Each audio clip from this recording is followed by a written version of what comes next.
Ce matin, s'est ouvert officiellement le procès des attentats de Bruxelles. Un procès très attendu, 6 ans et demi après les faits, notamment pour les victimes. Certaines ont partagé ce matin leurs impressions à l'entame d'un procès historique. Pour la première fois, les pièces à conviction sont exposées. Perruques et armes des terroristes ou encore ces vis et ces boulons qui se trouvaient dans les bombes. Les accusés arrivent chacun à leur tour. Un début de procès parfois difficile pour certaines parties civiles.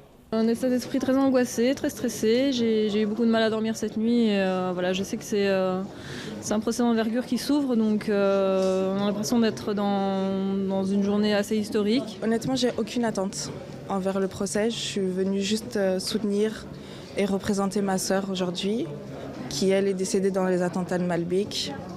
Et je sais que la justice belge fera le reste. En début d'audience, la présidente s'adresse aux jurés. Très pédagogue, elle leur explique leur mission et tout ce qu'ils doivent savoir avant d'entamer le procès. Je crois qu'il y a des interrogations qui seront portées par les jurys qui n'auraient peut-être pas été portées par des juges professionnels. Mais pour ça, il faut que les jurys puissent savoir ce que c'est le rôle de juge. Et ce n'est pas évident quand vous entrez dans une salle et puis vous sortez en disant « vous êtes maintenant juge pendant une durée de 7 mois ». Donc il faut avoir tout cet aspect didactique. C'est vrai que ça prend du temps, mais je crois que c'est important pour écrire cette nouvelle page de l'histoire. Vient ensuite l'appel des 957 personnes constituées partie civile, une longue liste lue pendant plus de 3 heures. Certaines attendent des réponses depuis plus de 6 ans. C'est pas seulement symbolique parce qu'il y a quand même une volonté ici derrière notre présence, c'est aussi d'essayer de comprendre les racines du mal qui nous a rongés le 22 mars 2016 et essayer de comprendre tout ce qui a pu présider à tout ça, les responsabilités de chacun, les failles qu'il y a pu avoir aussi dans notre système, et ça, ce sont des réponses qui sont très attendues de la part des victimes. Et si certaines parties civiles redoutent ces longs mois de procès, d'autres le vivront plus sereinement. J'ai pardonné aux accusés. Et franchement, c'est un truc qui m'a fait énormément de bien parce que du coup, j'avance et je suis à l'aise avec moi-même. Le procès sera long, il va s'étendre sur plusieurs mois. On va voir avec Michel Gueillère les audiences importantes à venir. Aujourd'hui, les accusés, leurs avocats ont dénoncé les conditions de transfert depuis la prison jusqu'au justiciat qui abrite le procès.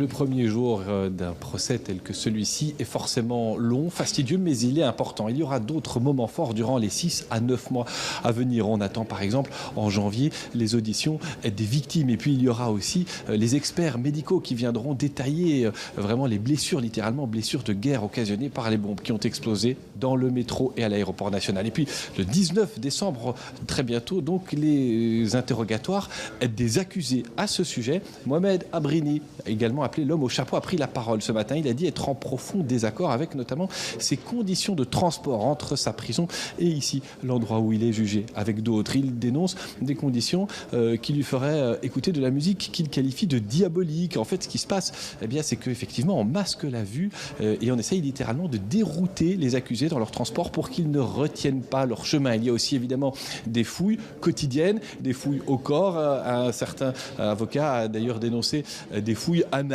Voilà les conditions que dénoncent donc les accusés. Je vous propose d'écouter leurs avocats. Ce sont des mises à nu, génuflexion, on va vérifier dans les moindres recoins des orifices, je vous laisse imaginer.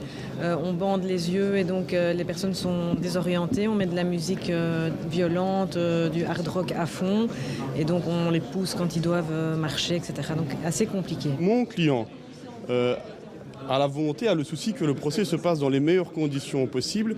Donc ce que la défense veut, c'est que les accusés soient placés dans des conditions dignes pour contribuer effectivement et utilement au procès.